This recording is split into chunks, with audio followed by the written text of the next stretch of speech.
Hello दोस्तों, आपका मेरे चैनल मार्गदर्शन पे बहुत बहुत स्वागत है। तो दोस्तों, आज का वीडियो जो है वो वीडियो आपके ही सवाल हैं जो बहुत ज़्यादा पूछे जाते हैं। तो चलिए देखते हैं वो कौन कौन से सवाल हैं और उनका क्या क्या जवाब होगा, बिल्कुल सही और सटीक। तो दोस्तों, उससे पहले मैं आपको ये बताना चाहूँगी कि जो लोग भी गुरुवार का व्रत रखते हैं तो भगवान बृहस्पति और भगवान विष्णु ये दोनों लोग जो हैं इनके ऊपर अपनी विशेष कृपा रखते हैं। और गुरुदेव बृहस्पति जो है वह जिस व्यक्ति के ऊपर कृपा बना के रखते हैं उसके पास ज्ञान का असीम भंडार होता है। और भगवान विष्णु जहाँ पे भी जो भी जातक उनकी पूजा करता है उसके यहाँ माँ लक्ष्मी स्वयं निवास के लिए आती हैं। तो दोस्तों, इस हिसाब से अगर आपके पास पढ़ाई लिखाई में अगर आपको दिक्कत आ रही है, आपके पास धन की कमी है, तो इस स्थिति में गुरुवार का व्रत जो है आपके लिए वरदान है। परंतु कुछ लोग जो है यह व्रत गलत तरीके से करते हैं, यानी उसके जो नियम हैं, उसके कायदे हैं, उसको सही तरह से पालन नहीं करते हैं, तो उन्हें इस व्रत का पूर्ण फल नहीं मिल पाता है। तो चलिए देखते हैं कि इस पहला क्या है क्वेश्चन वो। तो सबसे पहले पूछा जाता है कि व्रत में क्या खाएं। तो गुरुवार व्रत रहते हुए कैसा आहार आपको लेना है। तो दोस्तों, सबसे पहली बात कि इसमें आपको मीठा भोजन लेना है। शाम के समय जो है वह आपको पीली चीज़ों का, जैसे पीले अनाज का हलवा, जैसे चने की दाल का हलवा ले लिया आप, रोटियां ले लिए, उसमें थोड़ा सा हल्दी वगैरह मिला करके, तो इस तरह से आप खा सकते हैं, पराठे खा सकते हैं, लेकिन उसमें नमक नहीं होना चाहिए। और विशेष बात यह है कि गुरुवार के व्रत में आपको केले का सेवन बिल्कुल नहीं करना है दोस्तों, इस बात का विशेष ध्यान रखना है। गुरुवार व्रत में अगर आप केले का सेवन करते हैं तो आपका जो व्रत है वो अधूरा माना जाता है। अधूरा क्या, यह व्रत जो है आपके लिए फलदायी कभी सिद्ध ही नहीं हो सकता है, क्योंकि इस व्रत में जो है केले की पेड़ की पूजा होती है। और जाहिर सी बात है कि जिस चीज़ की पूजा करते हैं उसका भक्षण आपको नहीं करना चाहिए। तो इस बात का विशेष ध्यान रखना चाहिए कि गुरुवार के दिन आपको केले का जो है सेवन नहीं करना है, इस बात का ध्यान रखिए। अब ये है कि शाम का भोजन आपको कब करना है। बहुत से लोग इसमें कंफ्यूज रहते हैं कि शाम का जो खाना खाना है, जो पीली चीज़ें हैं जैसे चने की दाल का हलवा हुआ, रोटियां हुई, पराठे हुए, तो ये सारी चीज़ें आपको कब खाना है, सुबह में खाना है या शाम में खाना है। तो दोस्तों, आपको यह भोजन जो है वह सूर्यास्त के तुरंत बाद खाना है, यानी प्रदोष काल में ही आपको गुरुवार का जो शाम का भोजन होता है वह कर लेना है। इस बात का ध्यान रखें, आप कितने भी व्यस्त हों, आप शाम को भगवान व्रत रहते हुए आप शाम को क्या करें कि भगवान विष्णु की आरती करें, केले के पेड़ की नीचे दो जो है वह दीपक जलाएं, और उसके बाद आप जो है घर आकर के और अपना खाना जो भी आप खाते हों, हलवा खाते हों, रोटियां खाते हो, जो भी खाते हों, वह आपको खा लेना है। और इस तरह का काम आपको कभी नहीं करना है कि जैसे रात को सभी लोग खा रहे हैं उसके साथ आप भी बैठ के अपना व्रत का खाना खा रहे हैं। दोस्तों, व्रत का कोई ना कोई नियम होता है और उस नियम का पालन अगर आप नहीं करते हैं तो वो चीज़ें आपके लिए कभी फलदायी नहीं होती है। तो कोई भी व्रत हो, आपको प्रदोष काल में ही उस व्रत में अन्न का ग्रहण कर लेना है, इस बात का आपको विशेष तौर पे ध्यान रखना है। अगली चीज़ है कि केले का पेड़ न हो तो पूजा कैसे करें। तो देखिए, आजकल घर जो है काफ़ी छोटे हो रहे हैं, लोगों को पेड़ वगैरह लगाने में दिक्कत हो रही है। तो ऐसे में आप क्या कर सकते हैं, छत के ऊपर आप गमले में छोटा सा केले का पेड़ लगा लीजिए और आप अपनी पूजा वहीं पे छत पे बैठ के कर कर लीजिए। और एक बात आपको बता दूं दोस्तों कि बृहस्पतिवार में अगर आप बहुत अधिक अच्छा फल चाहते हैं, मनोकामना आपकी जल्दी पूरी चाहते हैं, आपकी जल्दी पूरी हो जाए, तो ऐसे में आप बिल्कुल केले के पेड़ के पास ही बैठ के अगर पूजा करेंगे तो यकीन मानिए आपकी मनोकामना ऐसे पूरी होगी जैसे मतलब आपके मुंह से निकली नहीं और पूरी हुई। तो इस बात का आप ध्यान रखिए। गुरुवार में जो है केले का मतलब इतना ज़्यादा महत्व है कि इस पेड़ के बिना इस पूजा का मतलब उतना अस्तित्व ही नहीं बचता है। तो अगर आप गमले में लगा लीजिए और वहीं पे बैठ करके आप जो है ये पूजा कीजिए। और अगर ये पेड़ जो है आपको कहीं उपलब्ध नहीं है, आप नहीं लगा सकते हैं, तो आप थोड़ी दूर पे भी अगर किसी के अगल बगल कहीं थोड़ी सी दूर पे भी है तो आप अपने घर में फोटो रखिए, मूर्ति रखिए और आप पूजा कर लीजिए वहाँ पे बैठ के, जिस तरह विधिवत पूजा होती है।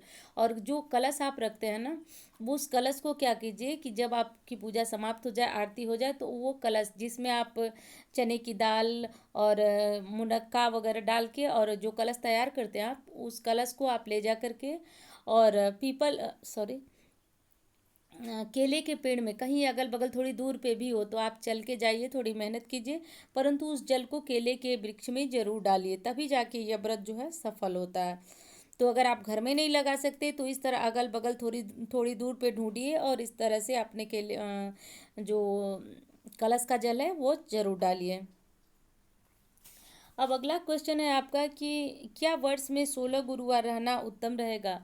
तो एक वीडियो मैं इसमें बनाई हूँ दोस्तों कि अगर आप 16 गुरुवार रखते हैं तो आपको इसका फल अनंत गुना मिलता है। तो मेरे कहने का मतलब ये है दोस्तों कि अगर आप बहुत टाइम तक व्रत नहीं रहना चाहते हैं तो आप सिर्फ वर्ष में 16 गुरुवार रहिए और देखिए कि आपको इसका फल किस तरह मिल रहा है। परंतु बहुत सारे क्वेश्चन ये आते हैं कि क्या 16 गुरुवार रहना ज़रूरी है, हम बहुत रहना चाहते हैं, काफ़ी टाइम से रह रहे हैं या रहना चाहते हैं। तो सबसे पहले बात तो मैं आपको ये बता दूं कि किसी व्रत में काफ़ी टाइम का कोई महत्व होता ही नहीं है। आप जो भी व्रत रहें उसको विधिवत संकल्प लें व्रत शुरू करने से पहले कि आप कितने दिन रहेंगे, कितना व्रत रहेंगे, तो जाके आपका यह व्रत फलीभूत होता है। तो चाहे कोई मासिक व्रत हो, साप्ताहिक व्रत हो, आपको इस बात का ध्यान रखना चाहिए। तो ये लोग पूछते हैं कमेंट में कि हम बहुत टाइम से रह रहे हैं, हम और रहना चाहते हैं, तो रहिए आप, आपकी इच्छा, लेकिन आप इसमें संकल्प जरूर लीजिए। जब व्रत शुरू कीजिए तो आप संकल्प लीजिए कि आप कितने गुरुवार, शुक्रवार, सोमवार, मंगलवार, कितने व्रत आप रहना चाहती हैं या चाहते हैं। तो इस बात का आप ध्यान रखिए, बिना संकल्प के आपका व्रत पूर्ण नहीं होता, इस बात का ध्यान रखिए। तो इस तरह से अनजाने में आप व्रत शुरू कीजिए और सालों साल चलता जा रहा है, चलता जा रहा है। अगर आप व्रत के प्रति निष्ठा है तो अब बहुत अच्छी बात है, आप व्रत रहिए, परंतु आप अपने संकल्प के अनुसार उस व्रत का उद्यापन कीजिए और फिर जा कर के आप ये व्रत उठाइए और फिर संकल्प लीजिए और फिर जितने दिनों का आप संकल्प ले रहे हैं उतने दिनों बाद जो है इस व्रत का फिर उद्यापन कीजिए, तभी जाके आपको अपने व्रत का संपूर्ण फल मिल पाएगा। इस बात का ध्यान रखिए और उम्मीद करती हूँ कि आपको ये बात जो है स्पष्ट हो गई होगी कि अगर आप अधिक रहना चाहते हैं तो अधिक रहने में कोई परेशानी नहीं है, आप रहिए, परंतु उस व्रत का पहले ही संकल्प कर लीजिए कि आप कितने टाइम रहेंगे और संकल्प के अनुसार आप उसका उद्यापन कीजिए।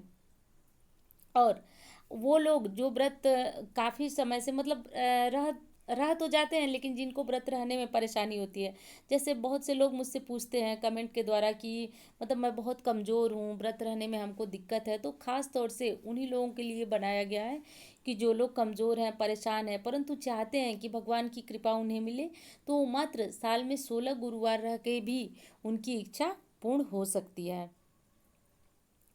तो अब अगला क्वेश्चन है कि व्रत के दौरान दिन के समय कौन सा आहार लें। तो बहुत से लोग जो है कि व्रत के समय, दिन के समय बिल्कुल पानी पी कर के रहते हैं, वो कुछ भी नहीं खाते हैं, परंतु वो आपकी श्रद्धा है। अगर आप इस तरह से व्रत रहना चाहते हैं तो कोई बुरी बात नहीं है, आपकी शारीरिक सामर्थ्य किस तरह की है वो देख लीजिए। अगर आप सिर्फ पानी पी कर के व्रत रहते हैं तो कोई बात नहीं है, परंतु इसमें भी कोई दोष नहीं है कि आप दूध, फल, ये सब फलाहारी चीज़ें लेकर के भी आप फल रखें, व्रत रहें, तो आपके व्रत में कहीं किसी तरह की कोई त्रुटि नहीं होने वाली है। तो आप दिन के समय दूध लीजिए, फल लीजिए, मतलब फलाहारी जो चीज़ें हैं, नमक नहीं लेना है आपको, और भरसक खट्टी चीज़ों का भी आप परित्याग ही करें इस व्रत में तो ज़्यादा अच्छा होगा। तो ये चीज़ें आप ले लीजिए और बाकी चीज़ें जो फल में व्रत में खाई जाती हैं वो आप खा करके और व्रत रहिए। इसमें कहीं किसी तरह का आप संशय अपने मन में मत लीजिए कि मतलब व्रत में सिर्फ पानी पी करके ही और लोग रहते हैं तो हम भी पानी पी करके रहें, ऐसा कुछ नहीं है। आप व्रत में दूध, फल, चाय, जो भी आपको अच्छा लगता है व्रत के दौरान वो खाइए। और शाम के समय जो ऊपर भी मैं अभी अभी बोली हूँ आपको कि शाम के समय आप जो है पीली चीज़ों का ही सेवन करें, तो अगर आप चने की दाल का हलवा खाइए, उसकी रोटियां बनाइए, जो भी आपको अच्छा लगता है वो बनाइए, लेकिन प्रदोष काल में ही उस भोजन का आपको सेवन कर लेना है। तो इस तरह से करके दोस्तों आपका व्रत जो है वह पूर्ण होता है। इसमें जो विशेष वर्जित है वो ये है कि आपको इस व्रत में केले का त्याग करना है। तो ये बात मैं फिर आपको बता रही हूँ कि आप केले की पेड़ की विधिवत पूजा कीजिए, केले दूसरों को दान दीजिए। अगर आप केले प्रसाद में चढ़ा रहे हैं तो घर वालों को दीजिए दान, घर वालों को प्रसाद दीजिए, परंतु आप स्वयं मत खाइए, क्योंकि आपने इस पेड़ की पूजा की हुई है। तो इस बात का आपको ध्यान रखना है। और जो आप चना और गुड़ गुरुवार के व्रत में आप चढ़ाते हैं सुबह में, तो उस प्रसाद को आप जो है भली भांति अच्छी तरह से ढक कर के रखें। और जब शाम को आप अनाज का भोग प्रसाद या अनाज का जब सेवन कर रहे हैं, तो उस समय आपको चने और गुड़ वाला जो प्रसाद है उसे ले लेना है, और ले करके भगवान का हाथ जोड़ करके ध्यान करके और प्रसाद खा करके, और तभी आपको शाम का भोजन जो अनाज वाला भोजन है, पहले आपको प्रसाद खाना है और तब जा कर के आपको अनाज वाला जो भोजन है वह ग्रहण करना है। तो दोस्तों, उम्मीद करती हूँ कि आपके सारे सवालों के जवाब मिल गए होंगे, और मिलती हूँ एक इसी तरह की वीडियो के साथ। धन्यवाद।